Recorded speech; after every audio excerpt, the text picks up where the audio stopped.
Tips with Tony. Tips with Tony. All about nutrition from your favorite dietitian. Everything you need to digest in your mind. Tips with Tony. Tips with Tony. Making you healthier one bite at a time. With Tony. Woo. Hello and welcome to the Tips with Tony podcast. I'm Tony Marinucci, your registered dietitian, helping you get healthy one bite at a time. I'm so excited for you guys to listen to this very next interview. We have the founders of Girl Confidence, or Girls Mentorship. And Jill and Mary created this program for girls who, honestly, it sounds like I wish I had this when I was younger, who I struggled with my confidence and self-esteem. And honestly, who doesn't? I feel like that's just part of growing up. And so I just wish there was a program like this for me back then, instead of me having to figure it out, 20 plus years later. It would have been really nice to have. So I'm really excited because if you are a mom, especially a mom of a girl, this podcast, you're going to learn a lot about probably ways to speak to your children and how you can empower them to be better versions of themselves, the best versions of themselves. And the earlier they do that, the more things that they're going to be able to be successful with and capable of. So I'm super excited for you guys to listen to this episode. Jill and Mary, welcome to the podcast. What is up, Tony? How you doing, girl? Tony. I'm sure you've never heard that before, but no, I've heard many things. To be here, but not in that way, not in that energy. Your energy is amazing. Before we hit recording, I'm like, oh, this is going to be good. I'm not going to have an issue. Sometimes I feel like I'm pulling teeth. I'm like, nah, we're going to be just fine. Oh, great. Well, and thankfully we have this energy because it can feel that way with girls as well. Teens, right? They're too cool for school. So we bring the heat, we bring the fire, and it usually brings that same energy out of a girl, which is awesome. Yes, I love that. So before we get into all the juicy topics of today, I want you to just introduce yourself to the listeners by sharing who you are, what you do, and more importantly, why you do what you do. So we are the dynamic duo, Jill and Mary, and we own a company called Girls Mentorship. As you mentioned, we teach life and personal development skills to teen and tween girls. Why we do it is, we have spent thousands of dollars, thousands of hours, tons of energy on our own personal development in our late 20s, early 30s. And the one question that's popped up over and over and over and over again has always been, what would we have done with this information when we were younger? So we created this based on what we needed when we were that age. Anywhere from my earliest memory of this, struggling with who I was probably around 9. Mm-hmm. 9 all the way to probably, 33, what I am right now. However, I'm better equipped to deal with it right now. But the why is seriously because we needed this when we were that age. So instead of waiting for somebody else to create it, there was no better to do it than us. Absolutely. Honestly, it's so refreshing. When I was peeking at your website, looking at your Instagram, I'm just this is just so needed today. Because I think the way that we grow up and the experiences that we have when we're younger, like you said, we don't know how to process it. And it really does shape a huge part of our lives. I talk about it all the time, but from being teased about my weight, from the disordered eating habits that I picked up, all these pressures, I had to take time to get into that. And then it took so many years of unraveling and, detaching my weight to my worth and undoing it. Mm-hmm. But it would have been so nice if someone kind of interjected back then and taught me what I know now.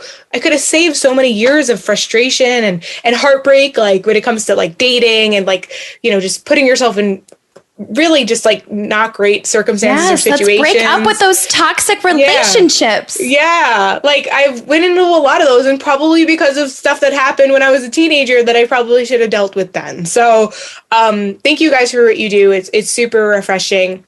I would love for you to kind of break down, you mentioned on your website, I saw you have your 3 pillars that you like to teach and you teach you said 9-year-olds through 18. That's a pretty big gap. That's a super big gap. And at first we were like, oh man, we're just gonna work with teens. And then we slowly and quickly learned that the teenagers were honestly suffering and going through similar stuff that the 9-year-old was. And more parents were reaching out for their daughters at a younger age. So her and I were like, well, we can't leave anyone behind. Like no troll left behind. No, it's so true. I love the Trolls movie, by the way. I'm not saying that the girls are trolls. It was a movie. I love the soundtrack. The soundtrack is great. The soundtrack is great. My boyfriend's daughter is 5, and we play that soundtrack in the car over and over and over again. Totally. Yeah, so good. It's good energy. I like it. It is. Yeah. So it's interesting to even hear you say what you struggled with as a teenager, because as much as you struggled back then, it's the same struggles. Like Mary and I always say, as much as things have changed, a lot of the things have stayed the same. 100%. 100%. And so I talked over you, excuse me. We need to go in and help. Like you said, catch it sooner so we can show these girls how important and valuable and that they literally have the keys to success in their life sooner, much sooner, rather than, finally feeling like, oh my gosh, enough is enough. And we had that moment in our 20s, in our late 20s, early 30s. And we're like, no. Let's give these girls a much greater shot at being who they are earlier in life, because we're going to need them when they're leading us. Absolutely. And definitely the sooner the better. So you have the 3 pillars that you like to teach. So you have self-awareness, self-confidence, and self-worth. Do you mind breaking that down for us? And maybe even talking about how you teach them in a way for because right now, mostly parents are going to be listening to this. And if they have a parent of a girl, kind of like, how do you help your, the girls in the program kind of navigate these 3 pillars? I mean, so it's just like a diet program, right? They have to start with a foundation. The foundation for us is their self-awareness. What is their self-image of themselves? What is their self-talk? What's the track playing in their head all day, every day? So we like to really break down how they start to bring awareness to what those things are. We're in the middle of a self-esteem workshop right now with girls who are aged 9 to 12. So we started talking about them recognizing how they speak to their best friend versus how they speak to themselves. So they're pumping up their best friend, right? That hairstyle looks great. I love that shirt you're wearing today. Your school ID picture is fire, girlfriend. But why don't they do the same thing to themselves, right? They'll get their school ID picture and they'll say, oh my God, I look terrible. And it starts at that young age, which it seems like a range 9 to 18, but they're all struggling with the same core pillars, which is why it's easy to kind of overlap these subjects with such a big age range. So once we can start really breaking down them noticing that voice in their head that's unkind, we like to tell them to start practicing their true friend voice on themselves, to be their own best friend. So once we have that conversation, once these concepts are brought into their awareness, they can't unhear it. It's really cool to see little light bulbs go off, and then to hear stories 2 weeks down the road when we reconvene and have another workshop with them, of them saying, oh my gosh, I was coloring with my brother and my brother said his picture was the ugliest thing and he was an idiot. And I said, well, would you say that to your best friend? So it's really cute to see the ways in which they catch it for themselves. And that then leads into the next pillar. They start to notice their self-worth. So if they're looking in the mirror and they're saying, oh my God, my hair looks so stupid today, how do we change that in their self-awareness to say, you know what, regardless of how I look today, it's all me. So if I look good tomorrow and I don't look good today, this is the same version of who I am. Some days I'm going to show up and look this way, and some days I'm going to show up and look that way, right? That all in and of itself then builds the 3rd pillar, which is confidence. Because if they can catch that voice because of their awareness and start pouring into their self-worth because of the positive self-talk that we've taught them, their confidence goes through the roof.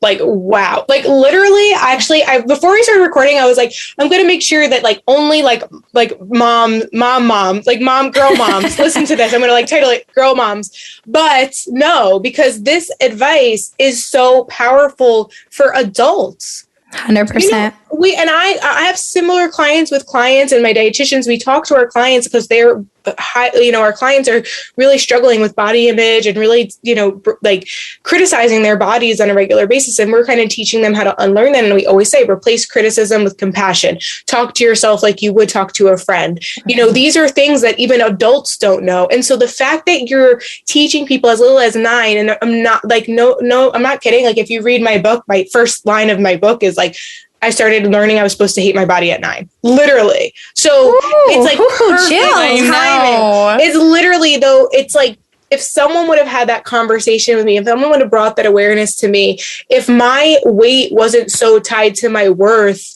and someone told me that I was kind of like seeing things in a skewed lens, that I could love my body and myself and who I am, regardless of what I look like. I love what you said, that some days we look like this and some days we look like this, but this is me. That is so powerful.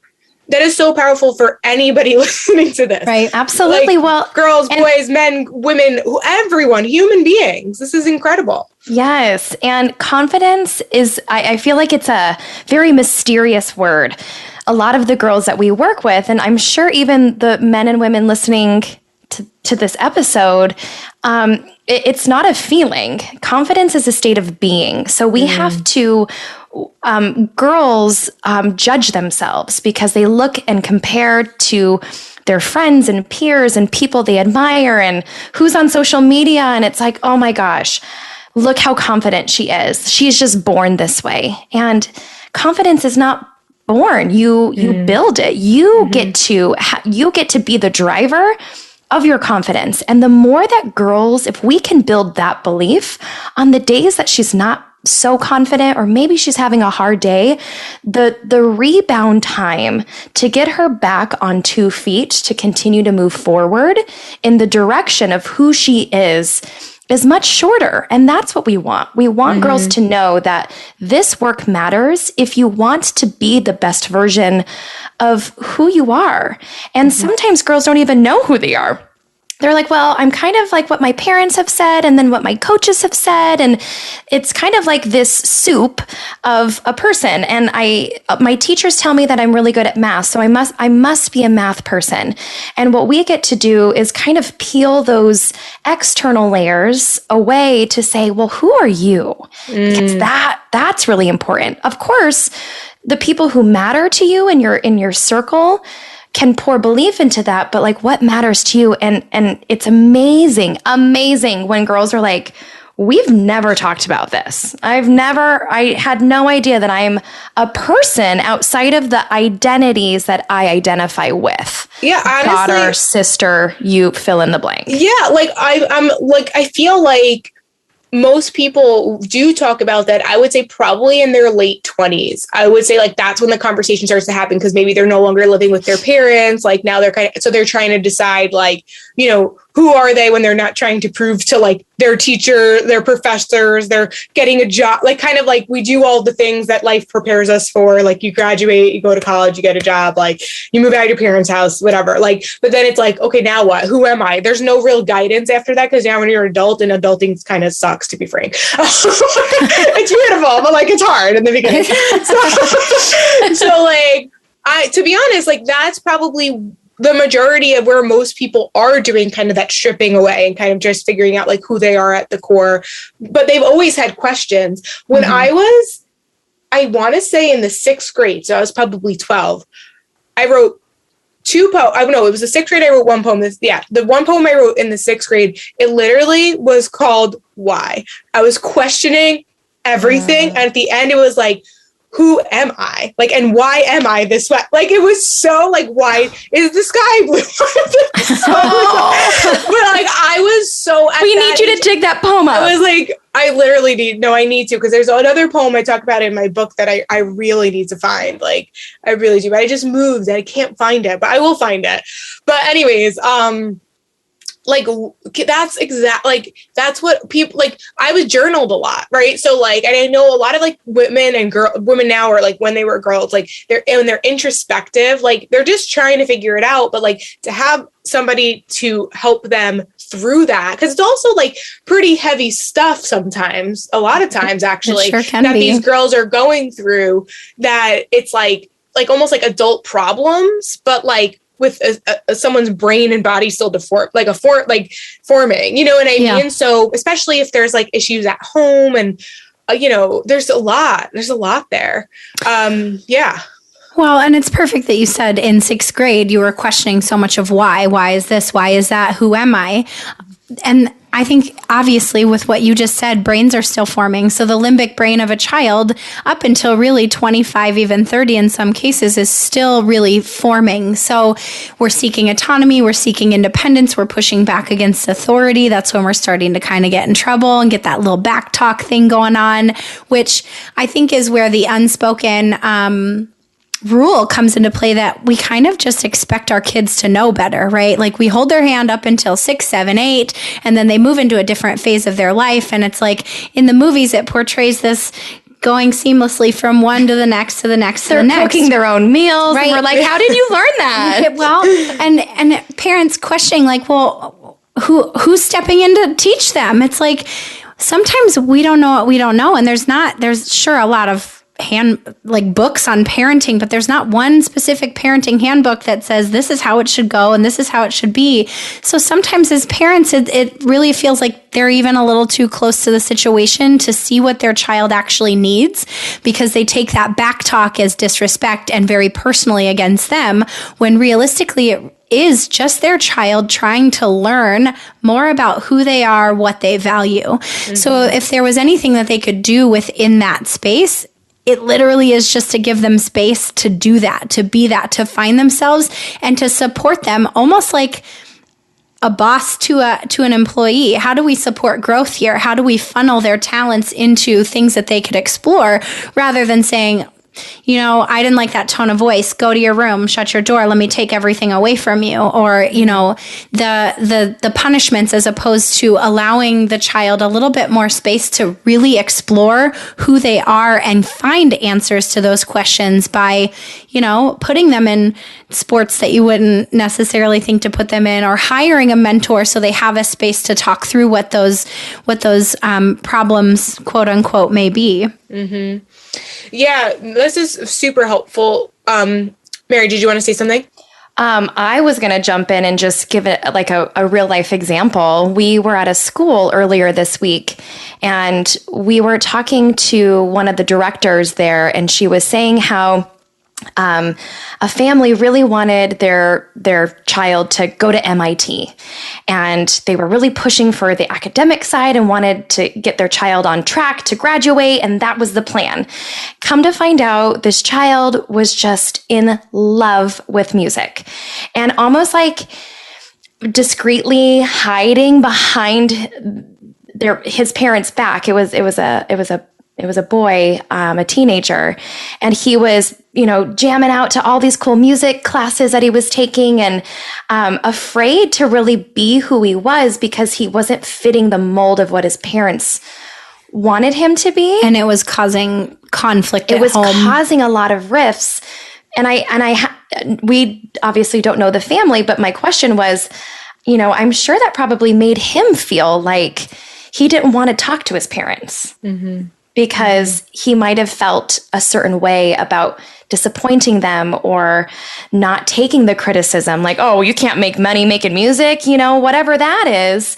And come to find out, he graduated and got into the School of Berkeley, or he went UC Berkeley, School of Music. School of Music. So eventually the parents had to give a little bit, but it's amazing that parents do have like a very heavy expectation over their children. And we need to remember that our children are human beings themselves. They're their own person. They're their own person. And we need to treat them as such. Yeah. So I know that one part of your I want to definitely talk about the work that you do with the Girl Mentorship Program, but you also do work with parents as well, correct? Partly. We do involve them? We do, yeah. And we involve them through when we work with the girl one-on-one. So Gotcha. when we're involved with parents is through our one-on-one program. And we're also about to launch another touch point where parents can come and bring us questions and learn more about how they can really bring conversations that we're talking with the girls that we work with, learn more about what that can look like for them and how to foster and cultivate it at the home. Yeah, because I think that, I mean, it's kind of fascinating. Like I will call myself like a part-time mom because I'm a stepmom, but like not really. Me and my boyfriend aren't married, but like she's been in my life since she was 2, and like I will like follow things on like social media, like on a TikTok someone will be like saying like something where I would, if I don't even realize, like I might be saying like, oh no, you can't do that, or don't do that, like, because it looks dangerous or something. And they'll like reframe the language in a way that it's like encouraging them, like, how about we try this, and like demonstrating it rather than telling them what not to do. And I just think that like language is so powerful, but unless we're taught by somebody else, like sometimes I don't think it's as intuitive as people think. I just think because we, especially if like, depending on our who raised us, right? Like the language matters. So I'm curious, is there any sort of like verbiage or language that you teach either the parents or the girls in the program to really help, or maybe let's start with the parents, like to really like help them like create that space, or to be able to have like open dialogue and communication with their kids, because I'm sure that the way that they're talking to them sometimes makes the girls like close off and not want to have a conversation. We hear it a lot.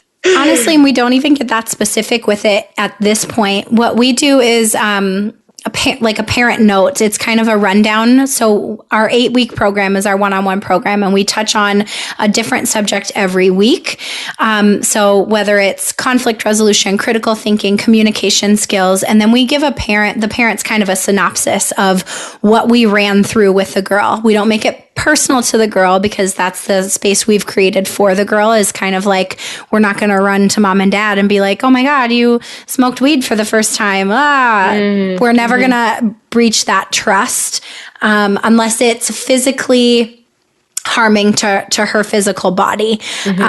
We are her cheerleader through and through, but we'll give them an overview of what we talked about so they can incorporate this at home and practice the skills right along with her. So a lot of the feedback we get, if we broke down self-awareness, like that self-talk, a lot of the parents come back to us with an email reply or a phone call that's like, oh my gosh, this was helpful for me. So what you said at the very beginning, it's like, it's not just for girls, it's for everybody. Everybody was just not gifted the tools or the space to practice it. So I think we're in a very like specific niche of people who pour a lot into personal work, to personal self-development. So we think we're, the entire world knows what this work is, when realistically it's a very small percentage of people that do. So parents reach out to us because they're having conflict with their daughters and they're kind of at a breaking point. So when we step in and we start working with their girls and we relay this information to them, it almost feels like they're getting the same amount of mentorship just by reading, by way of downloading with what we did with the girl during our weekly meetings. Absolutely. Yeah, I can totally see that. That literally, as you were describing before, I was like, that's a lesson for everyone. So I definitely see that. Can you give an example of like, and I know you probably can't share like specific names but just like using an example of like kind of how someone came into the program, kind of what brought her there, the steps you took to kind of help heal her, and then I'm assuming she like graduates, or, then like kind of the things that she's accomplished now and the person she's, all the things she learned from it. Can you just give us like a testimonial of somebody that you've worked with? Sure.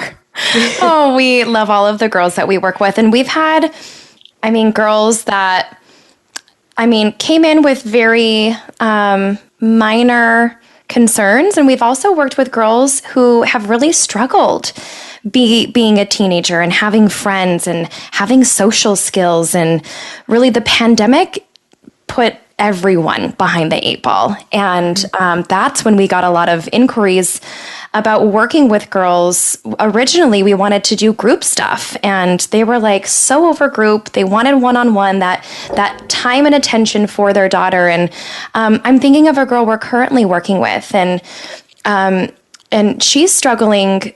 She was struggling with schools and kind of finding her crowd and her people. And her and her mom had a lot of conflict, and there was some tension, some confidence issues. So her mom sought out our services and really loved what we had to do. And she's like, I hope my daughter's going to buy into this. This is, I don't want her to think that she needs to be fixed. And we let parents know from the get-go, we are not therapists. We're not here to diagnose. We're not here to fix anything that's wrong with your daughter. Your daughter is actually not wrong at all. We like to use the analogy of a light switch.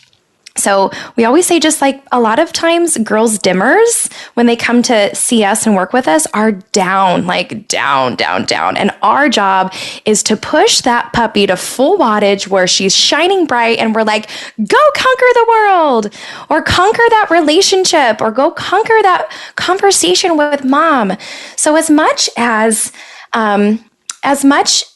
as we're like, oh, we're going to change all of these things or help her in all of these ways, it's little tiny wins.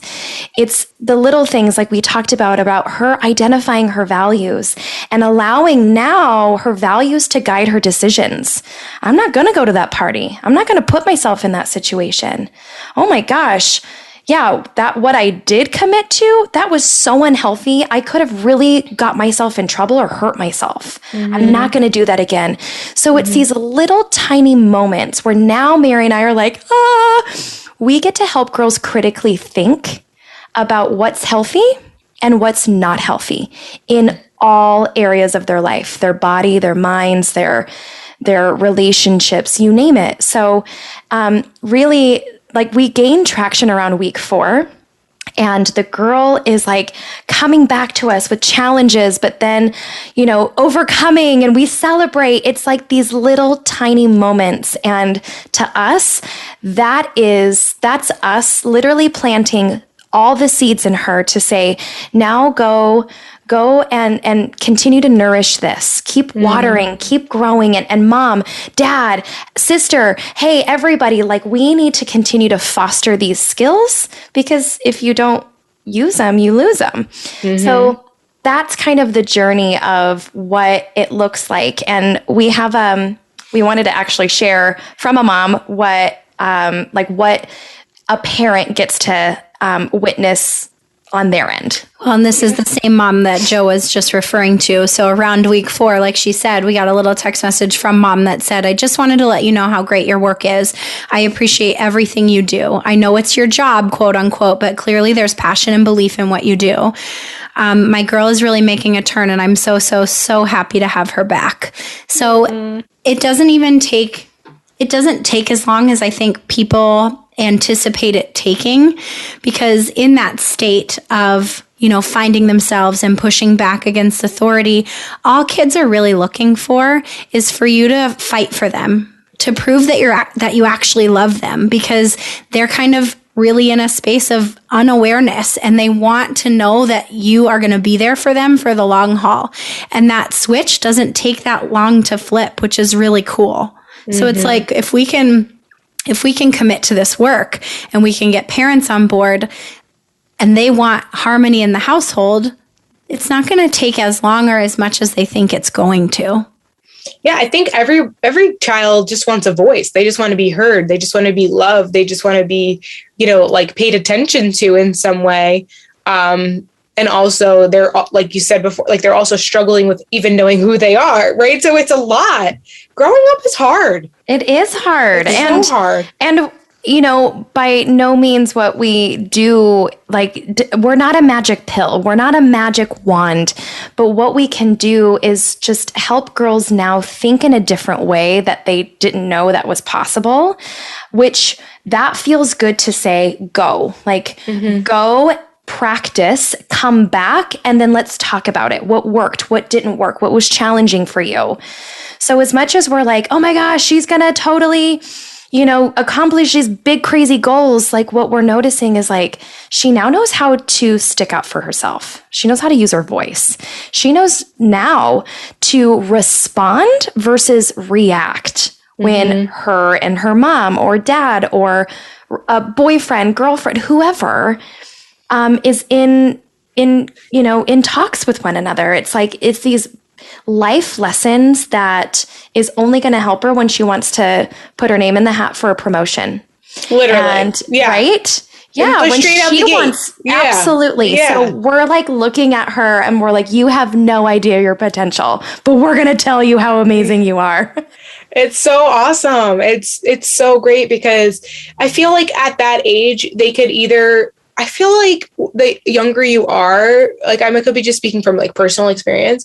I actually think you do have a lot of like confidence and belief in yourself, but then being in the world, like just like shoots you down, like it just like, and then like just like drama and school and trying to please other people. And then like social media and movies and TV shows and just like, you just like lose sight of, like, you just like don't even know how to feel or be confident in this world. It's going to be so like crazy, but I think you help silence all of that noise, like all of that stuff that gets in the way of you being able to just be a kid or like just be you. And I just think we just need to be reminded of that and taught that so early. Cause like you said, it's like a skill. Once you have that skill, you just are now that person. You've defined your values. I didn't learn about defining values until I was like 27 years old.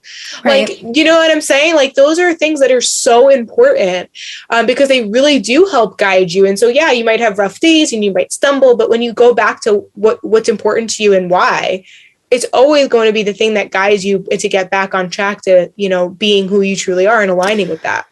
Just like the confidence, right? It's the state of being. You can cultivate that whenever you need it. You can close your eyes. You can think back to a time when you did follow your values, because we're all going to fall off that track, right? Mm-hmm. We're going to be faced with a decision where we go with our head, not our gut, and we regret that decision in some way, shape, or form a day later, a week later, a year later, whatever it is. But we can also always get back to what our values are and say, okay, it's time to realign with those. This was a mistake, but was it? No, it was definitely more of a lesson. It was feedback for me to put into my pocket and not make that same decision the next time it's presented to me. Mm-hmm. Yeah. Oh, so powerful. This is so good. Is there anything else that we didn't talk about today that you think the listeners would benefit from hearing from you guys? Any last minute like topics or things that you want to kind of share? Follow through. Parents, if you say that you want something for your daughter, I want her to be more confident, I want her to have more friends, then seek those opportunities out, because lip service is really easy.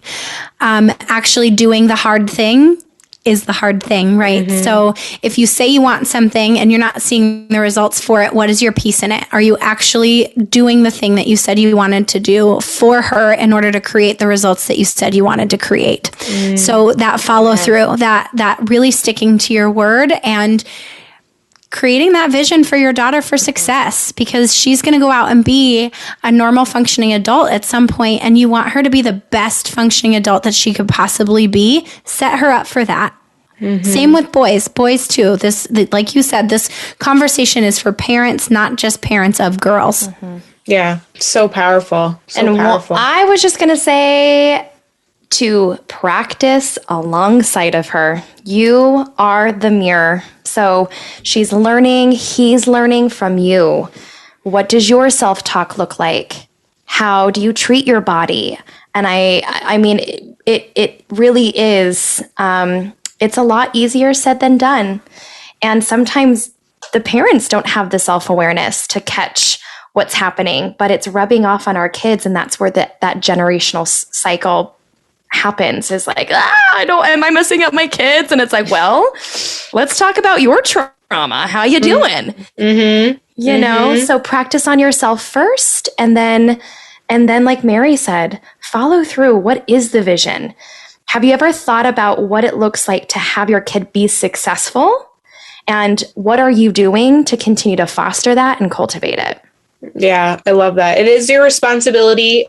I would say until they're 18, so probably always responsibility. I can't really speak to this too much, but I would just say like, it is your responsibility, especially when they're under the age of 18, to really help them to formulate that vision and give them that guidance and that structure and to be that role model for them. But like after that, your work isn't done. You're always going to be a parent. But the point is that like, those are like the critical moments, because those are really when they're like under your roof and it's under your control. And like, you actually are responsible for them. Once they're 18, you're legally not responsible for them, and like they're going to college, they can do whatever they want, and like, you know, a lot of that it's already developed. So I think that that's a really good point. But yeah, I say that too with people, especially when it comes to like body image and relationship with food. If your child's struggling with that, the best thing you could do as a parent is to model behavior of healthy eating habits, and, you know, healing your relationship with food and healing your body image. Because otherwise, you know, you can say all the things, but they're watching